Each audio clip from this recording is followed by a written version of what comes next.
I don't know if this is the best method to feed a cow. Jenna is the cow who thinks that she's a big dog.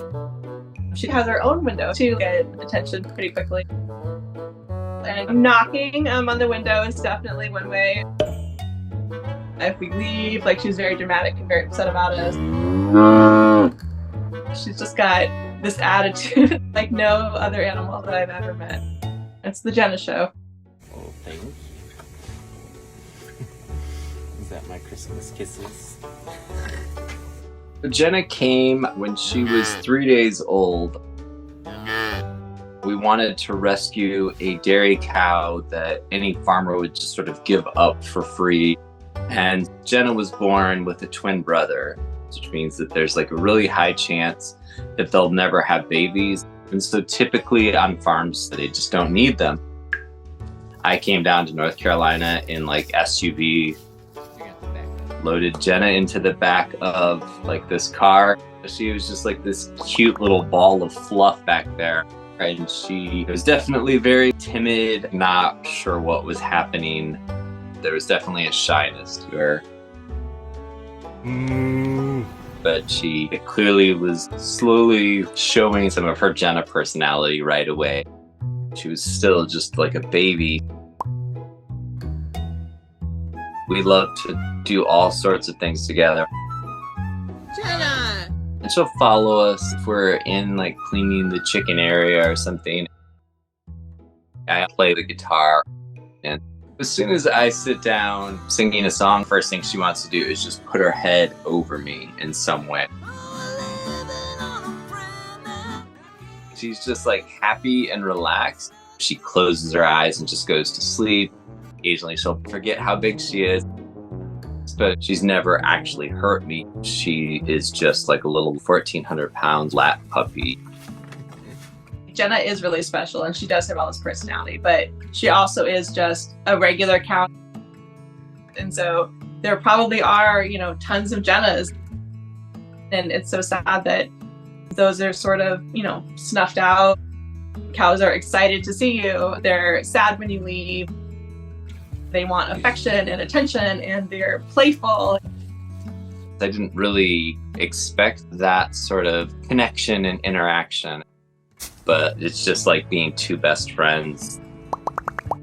I can't imagine not having the bond that we have.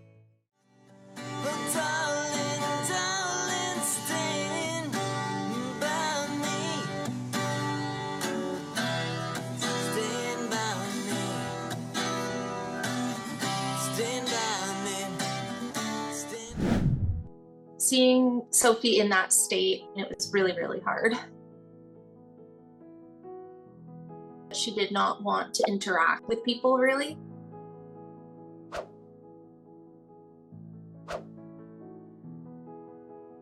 Every single day, we just kind of did everything we could.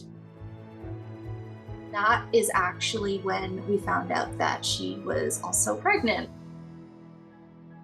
It was really scary, not knowing if the baby would be healthy. Sophie couldn't eat anything. She had overgrown teeth. We found out that she was blind in one eye. Nobody took any time to take any care of her. So with her being deficient in a lot of stuff, there are so many things that can go wrong. But we just kind of knew that she would make a huge recovery.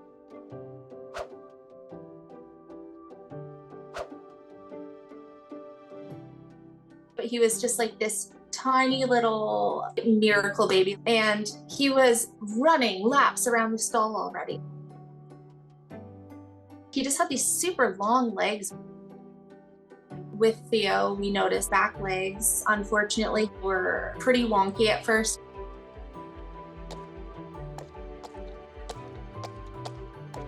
And we just knew that he was probably going to need a little bit of extra care. We were worried that it was going to be a setback and make him a bit timid, but absolutely not. He's just gotten more sassy. Theo was not even a foot tall, and he would walk up to this stuffy that's like 4 times his size and just start kicking it. like a little golden retriever and just happy to be there. Theo thinks that everybody is his friend. I think Theo picked up a lot of his mom's personality traits. Sophie is very easygoing, but she also wants things done her way. She'd paw at the door. I wasn't getting her food fast enough for her. And she loves to scratch her tail on stuff. But after Sophie had Theo, like, she really came out of her shell even more. She was so excited that she was like running around with him, like just to show him off to everybody. We had never seen her run before. Chances are she would never have had a baby that she would get to stay with her. Just seeing them together is really sweet. So they just have all these like cute little like mom and son things they do. And that's a bond that they'll have forever. When I saw him finally stand up, that was the beginning of, okay, he's gonna be okay. That's good. Look at that. Oh, yeah! At first, we were really worried because he hadn't made the tiniest little noise. And that's kind of the point at which he was off to the races. Then 24 hours, he was popping on furniture. Whoa, whoa, whoa, jeez. And occasionally he'll get too excited and you have to watch out. Oh, that's okay.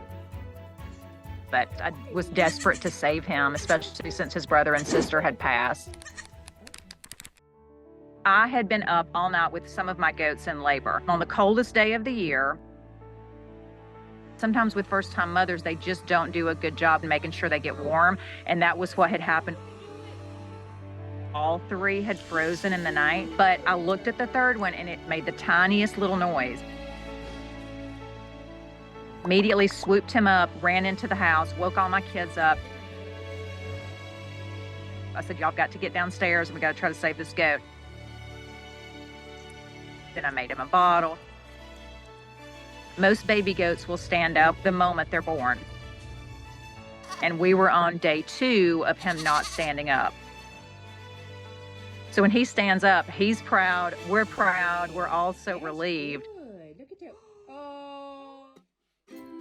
I have 2 rescue dogs and he was playing with them. I mean, Butterbean became kind of a dog identified goat, for sure. Sometimes my dogs would sort of like knock him over with their nose. But that was actually good because then it gave Butterbean kind of exercise for standing up. They were like their own crew, the 2 dogs and the goat. The bossy side of Butterbean really didn't come out until after the first month. You would see Butterbean attempt to be dominant over the dogs. Oh, he's talking to you, Georgia. There was jumping on top of them sometimes, but dogs love that. So it was never any issue until he just got too rambunctious. And I was like, okay, it's probably time for you to go out and be a goat now. But if anything, it's really helped his personality shine even more. Oh, goodness. He will probably end up being the boss of the whole pasture. Butterbean has the most, classic yellow lab, golden retriever sort of personality. Watching Butterbean grow up has been really cool because the little baby goat that stood up for the first time in that video, he's still the same goat now. He's a survivor and he doesn't need to prove anything to anybody. What do you think, Kevin? Watching Kevin see the sun for the first time was surreal. He went from growing up in a factory farm to being in a slaughterhouse. I was heartbroken. Come on, let's see the grass. There you go. Put some grass on your feet. I think it's a good idea. And you could actually see he was sitting there processing, what is this? What do you think? What are you doing, Kev? It was a good hour before he realized, hey, grass feels good and grass is edible. But the day that we got him, I thought we were going to lose him.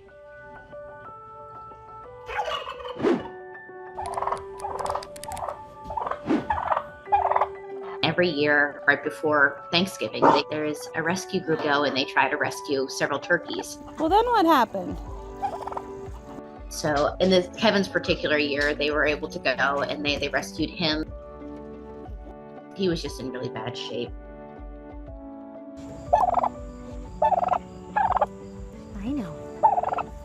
So he came to the sanctuary and we rehabbed him. It was best for him to just hang out inside until the weather broke. Fortunately, he did make a full recovery. Kevin, did you open the bag of cat food? Originally, we were told that he was a girl. This is Karen. One day, I was making my coffee in the morning and Karen gobbled. Okay, wait, do that again. That was a boy thing. And I'm like, oh my goodness, I don't think you're Karen anymore.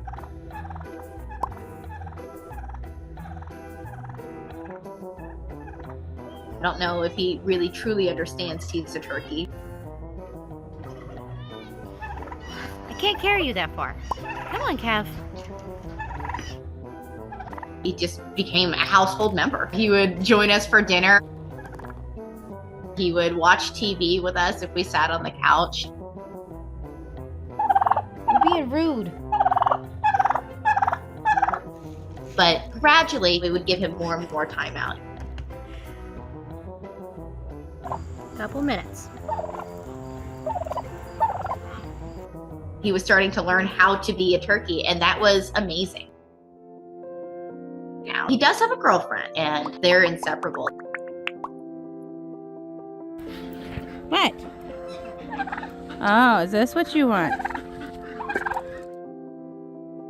Kevin has truly found his place at the sanctuary. He makes us laugh every single day, no matter what's happening. And we're doing our best to keep him as happy and healthy as can be. Can I help you? Yeah, that's my foot. Rudnik is just the sweetest horse when he's around me. There's times when he can be a complete goofball. And then other days, he's just completely mellow.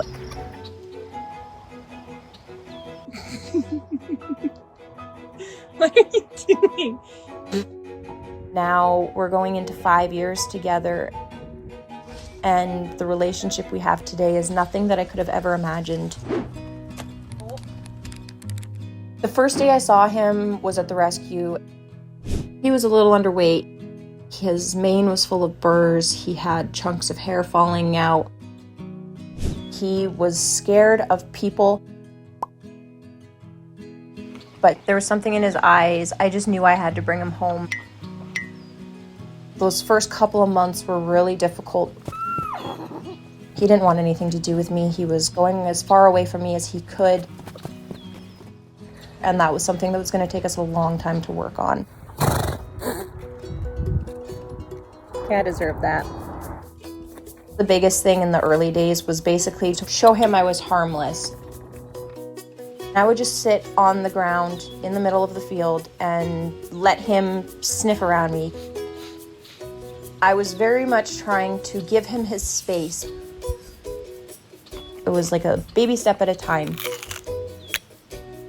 There was one time we were walking and I was just letting him do his thing. He was getting to explore.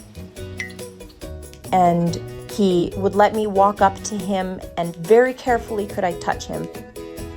It was probably one of the best moments in my life. He realized I wasn't going to hurt him. After that first touch, that's truly when everything changed.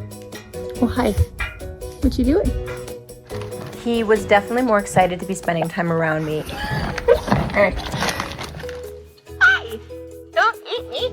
I don't have anything for you. Now everything is fun. Excuse you. Hey! You're doing so good. We're we're riding together. We play together. You gonna miss me? He can go and run and play with his 9 other horsey friends. But he stays at the gate and he hangs out with me. Ever since I adopted Rudnik, my life has been completely different. He was definitely the most difficult horse I've ever worked with, but he made it so worth it in the end.